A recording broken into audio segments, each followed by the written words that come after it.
ಇವತ್ತು ನಾನು ಮಂಡಕ್ಕಿ ಚುರುಮುರಿ ಮಾಡ್ತಾ ಇದ್ದೀನಿ. ಇದು ಮಂಗಳೂರಿನಲ್ಲಿ ಫೇಮಸ್ ಆಗಿ ಜಾತ್ರೆಗಳಲ್ಲಿ ಎಲ್ಲ ಸಿಗ್ತದೆ. ಇದನ್ನು ಹೇಗೆ ಮಾಡೋದು ಅಂತ ನೋಡೋಣ ಬನ್ನಿ. ನೋಡಿ, ಮೊದಲಿಗೆ ನಾನು ಒಂದು ನೀರುಳ್ಳಿಯನ್ನು ಕಟ್ ಮಾಡಿದ್ದನ್ನು ಹಾಕೊಳ್ತಾ ಇದ್ದೀನಿ. ಹೆಚ್ಚಿಟ್ಟಂತ ಸಪೂರವಾಗಿ ಹೆಚ್ಚಿಟ್ಟಂತ ನೀರುಳ್ಳಿಯನ್ನು ಹಾಕೊಳ್ತಾ ಇದ್ದೀನಿ. ಹಾಗೆ ಒಂದು ಟೊಮ್ಯಾಟೋವನ್ನು ಹಾಕೊಳ್ತಾ ಇದ್ದೀನಿ. ಹಾಗೆ ಸ್ವಲ್ಪ ಕೊತ್ತಂಬರಿ ಸೊಪ್ಪನ್ನು ಹಾಕೊಳ್ತಾ ಇದ್ದೀನಿ. ಕೊತ್ತಂಬರಿ ಸೊಪ್ಪನ್ನು ಹಾಕೊಳ್ಳೇಬೇಕು, ಇಲ್ಲಾಂದರೆ ಸ್ಮೆಲ್ ಅಥವಾ ಪರಿಮಳ ಚೆನ್ನಾಗಿ ರುಚಿ ಸಿಗಲ್ಲ. ಅನಂತರ ನಾನು ಹೆಚ್ಚಿಟ್ಕೊಂಡಂತ ಒಂದು ಅರ್ಧ ಕ್ಯಾರೆಟನ್ನು ಹಾಕೊಳ್ತಾ ಇದ್ದೀನಿ. ಒಂದು ಜಾಸ್ತಿ ಆಗಿದೆ, ಅರ್ಧ ಕ್ಯಾರೆಟನ್ನು ಹಾಕೊಳ್ತಾ ಇದ್ದೀನಿ. ಹಾಗೆ 2 ಅಥವಾ 3 ಮೆಣಸಿನಕಾಯಿಯನ್ನು ಹಾಕೊಳ್ಬೋದು. ನಾನು 3 ಸಣ್ಣ ಹಸಿಮೆಣಸಿನಕಾಯಿಯನ್ನು ಹಾಕೊಳ್ತಾ ಇದ್ದೀನಿ.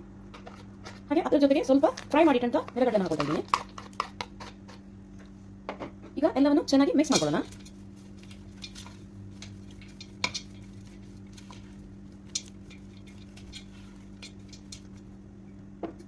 ಈಗ ನಾನು ಅರ್ಧದಷ್ಟು ಲಿಂಬೆಯ ನೀರನ್ನು ಹಾಕೊಳ್ತಾ ಇದ್ದೀನಿ, ಲಿಂಬೆ ರಸ ಹಾಕೊಳ್ತಾ ಇದ್ದೀನಿ. ಹಾಗೂ ನೋಡಿ, ನಾನು 1 ಸ್ಪೂನಷ್ಟು ಚಿಲ್ಲಿ ಪೌಡರ್ ಅನ್ನು ಹಾಕೊಳ್ತಾ ಇದ್ದೀನಿ. ಅಚ್ಚಕಾರದ ಹುಡಿಯನ್ನು ಹಾಕೊಳ್ತಾ ಇದ್ದೀನಿ. ತುಂಬ ಹಾಕಿದ್ರೆ ಜಾಸ್ತಿ ಖಾರ ಆಗುತ್ತೆ, ಸ್ವಲ್ಪ ಹಾಕೊಳ್ತಾ ಇದ್ದೀನಿ. ಹಾಗೆ ಸ್ವಲ್ಪ ಅರಿಶಿಣದ ಹುಡಿಯನ್ನು ಹಾಕೊಳ್ತಾ ಇದ್ದೀನಿ. ಸ್ವಲ್ಪ ಗರಂ ಮಸಾಲ ಹುಡಿಯನ್ನು ಹಾಕೊಳ್ತಾ ಇದ್ದೀನಿ. 1 ಸ್ಪೂನಷ್ಟು ಆಯಿಲ್ ಅನ್ನು ಹಾಕೊಳ್ತಾ ಇದ್ದೀನಿ. ಇದಕ್ಕೆ ನೀವು ತೆಂಗಿನ ಎಣ್ಣೆ ಬಳಸ್ಕೊಳ್ಬೇಕು, ಯಾಕಂದ್ರೆ ಒಳ್ಳೆ ಪರಿಮಳ ಬರೋಕ್ಕೆ ಮತ್ತೆ ಬೇರೆ ಅಷ್ಟು ಚೆನ್ನಾಗಿ ಬರಲ್ಲ. ಸ್ವಲ್ಪ ಕೋಕೋನಟ್ ಆಯಿಲ್ ಅಥವಾ ತೆಂಗಿನ ಎಣ್ಣೆಯನ್ನು ಹಾಕೊಳ್ಬೇಕು. ಈಗ ಮತ್ತೆ ರುಚಿಗೆ ತಕ್ಕಷ್ಟು ಉಪ್ಪನ್ನು ಹಾಕೊಳ್ಳೋಣ. ಸ್ವಲ್ಪ ಉಪ್ಪನ್ನು ಹಾಕೊಳ್ಳೋಣ. ಈಗ ಚೆನ್ನಾಗಿ ಇದನ್ನು ಮಿಕ್ಸ್ ಮಾಡ್ಕೊಳ್ಳೋಣ.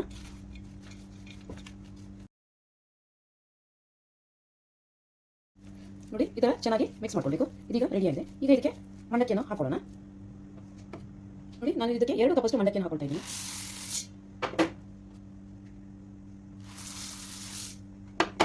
ಈಗ ಇದನ್ನು ಚೆನ್ನಾಗಿ ಮಿಕ್ಸ್ ಮಾಡ್ಕೊಳ್ಳೋಣ. ಸ್ವಲ್ಪ ಹಾಕಿ ಮಿಕ್ಸ್ ಮಾಡಿದ್ರೆ ಚೆನ್ನಾಗಿರುತ್ತೆ, ಈಸಿ ಆಗುತ್ತೆ ಮಿಕ್ಸ್ ಮಾಡೋಕ್ಕೆ.